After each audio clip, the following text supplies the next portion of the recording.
సిద్ధపడడం లేదు. ఉరి తీస్తే తీసుకోండి అన్నట్టుగా అసమర్థంగా అహంకారపూరితంగా మాట్లాడుతున్నాడు. ఇప్పటికే సంజయ్ రాయ్కి మీరు వింటే ఈ విషయం డెఫినెట్గా ఆశ్చర్యపోతారు. సంజయ్ రాయ్కి 4 పెళ్లిళ్ళు కూడా అయ్యాయట, 3 భార్యలతో విడాకులు కూడా జరిగాయట. ఆ తర్వాత చివరి భార్య 4వ భార్య క్యాన్సర్తో చనిపోయిందట. సంజయ్ రాయ్ ఫోన్ నిండా ఎక్కడ చూసినా కూడా పాన్ వీడియోస్ కనబడుతున్నాయట. సంజయ్ రాయ్ ఫోన్ నిండా మొత్తం కూడా నీలి చిత్రాలు అసలు వీడియోలో ఉన్నాయట.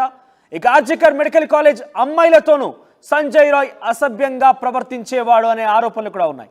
అయితే వాలంటీర్గా పనిచేస్తూ పోలీస్ పేరు చెప్పి దందాలు కూడా చేసేవాడు. దీని వెనుక సంజయ్ రాయ్ వెనుక చాలా పెద్ద సపోర్టే ఉంది అంటూ కూడా చాలా పెద్ద ఎత్తున కొంతమంది వినిపిస్తున్నారు. నిధులకి చాలా మంది సపోర్ట్ ఇచ్చారని కూడా చెప్తున్నారు. అయితే దీనికి సంబంధించి మరింత చెప్పే ముందుకు ఒక ఆసక్తికర విషయం చూపించే ప్రయత్నం చేస్తా.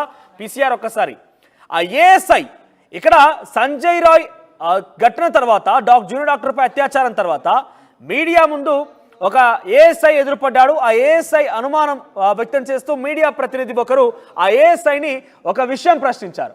సంజయ్ రాయ్కి మీకు మంచి అనుబంధం ఉండేదంట కదా, సంజయ్ రాయ్కి మీకున్న సంబంధం ఏంటి అని ఆ ప్రశ్న అడగగానే మీడియా నుంచి ఆయన పారిపోయే ప్రయత్నం చేశాడు.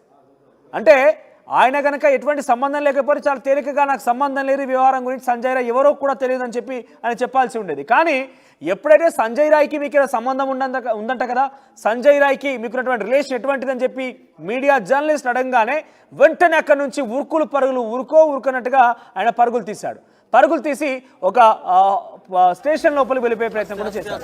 సో ఇక్కడ విషయం ఏంటంటే సంజయ్ రాయ్కి ఎటువంటి సంబంధం లేకపోతే ఒక ఏఎస్ఐ ఆయన అంటే ఒక పోలీస్ ఉన్నతాధికారి ఏఎస్ఐగా వివరించేటువంటి ఈ వ్యక్తి సంజయ్ రాయ్తో సంబంధం లేకపోతే లేదని చెప్పొచ్చు, ఉంది అని అంటే అసలు ఎటువంటిది ఆయన వాలంటీర్గా పనిచేశారు కాబట్టి అంతవరకే అని చెప్పొచ్చు. కానీ ఈ ఘటనకు తర్వాత సంజయ్ రాయ్కి మీకు సంబంధం ఏముంది అనగానే ఉరుకులు పరుగులు పెడుతూ లోపలికి పారిపోవాల్సిన అవసరం వచ్చింది. అంటే ఇక్కడ ఓ ఏఎస్ఐ ఈ రకంగా పారిపోతున్నాడంటే ఇంకా పెద్ద తలకాయలు ఉంటాయి.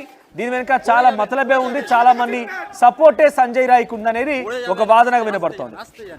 సంజయ్ రాయ్ గురించి ఈరోజు ఒక ఆసక్తికర విషయం బయటకు వెళ్ళిన అంశం ఏంటంటే సంజయ్ రాయ్కి 4 పెళ్లిళ్ళు అయ్యాయట. సంజయ్ రాయ్కి 4 పెళ్లిళ్ళు అయితే 3తో విడాకులు అయ్యాయి. చివరి భార్య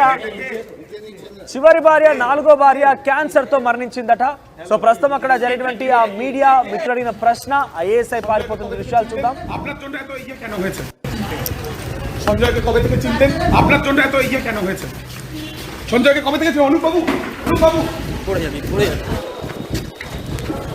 অনুপবাবু একটু দাঁড়িয়ে যান পড়ে যাবেন দাঁড়িয়ে যান। বলে দিতে কি হচ্ছে? সঞ্জয়কে কবে থেকে চিনতেন? পড়ে যাবেন কবে থেকে চিনতেন? পড়ে যাবেন, আস্তে যান পড়ে যাবেন দাদা, পড়ে যাবেন আস্তে নিচে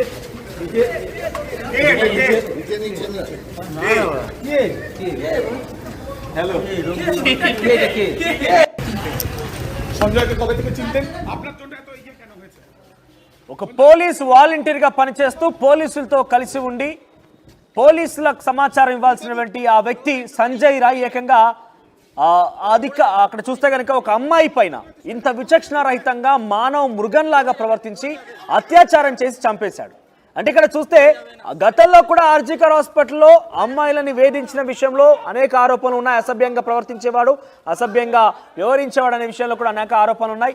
అయినప్పటికీ సంజయ్ రాయ్ని ఎవరు కూడా మందలించలేదు, సంజయ్ రాయ్ ఎవరు కూడా ఆయనపై శిక్ష వేయలేదు. కానీ ఇప్పుడు చూస్తే ఏకంగా అటువంటి ఒక ఉన్మాది, ఒక నరరూప రాక్షసులాగా ప్రవర్తించేటువంటి సంజయ్ రాయ్ ఏకంగా ఒక అమ్మాయి ప్రాణాలు కోల్పోయేదాకా వచ్చిన అమ్మాయిపై అత్యాచారం కూడా చేశాడు. అంటే మొదట్లోనే గనక వారించి ఉండి ఆయన పోలీస్ వాలంటీర్గా తొలగించినా, లేకుంటే పోలీసులు గనక ఆయన యొక్క వ్యవహార శైలిపై ముందుగా అనుమానం వ్యక్తం చేసినా కూడా ఈరోజు ఈ ఘటన జరిగేది కాదు.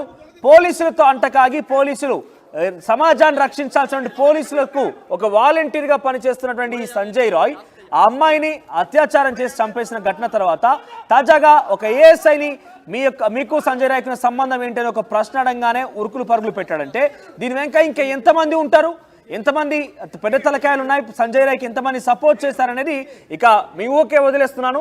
ఇక మరొక విషయం ఏంటంటే సంజయ్ రాయ్కి 4 వివాహాలు అయ్యాయట. 4 వివాహాలు అయితే 3తో విడాకులు అయిపోయాయి. అప్పటికే ఆయన కనుక ఈయన ఒక హ్యాబిచువల్ ఉమెన్ హరాసింగ్ పర్సన్ అని, కానీ హ్యాబిచువల్ ఉమెన్ పైన థ్రెట్, ఉమెన్ పైన కొంత అనుమానం వ్యక్తం చేసే వ్యక్తి